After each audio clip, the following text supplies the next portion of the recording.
আল্লাহকে ভয় করো, কারণ তিনি তোমাকে সব ভয় থেকে মুক্তি দিবেন। যে আল্লাহকে ভয় করে সে অন্য কাউকে ভয় করে না।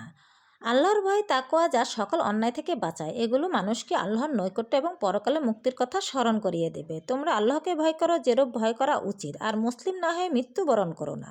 আল্লাহকে ভয় করো যেখানেই থাকো, প্রতিটি খারাপ কাজের পর একটি ভালো কাজও করো, তা মুছে যাবে। আল্লাহর ভয় মানুষকে সকল ভয় থেকে মুক্তি দেয়। যে আল্লাহকে ভয় করে আল্লাহ তার জন্য পথ বের করে দেন, এমন উৎস থেকে রিজিক দিবেন যা সে কল্পনাও করতে পারেন না।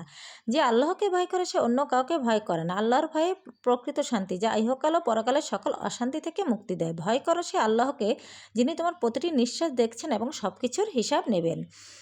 আল্লাহর ভয়ে হৃদয়ের প্রশান্তি। ভয় নয়, আল্লাহর ভালোবাসার আমাদের ভালোবাসার টান আল্লাহকে ভয় করি, তাই তারই দিকে ফিরি। তাকওয়া মানে আল্লাহর ভয়, যা জীবনকে সঠিক পথে পরিচালিত করে।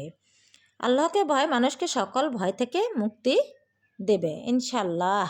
আল্লাহকে ভয় করুন।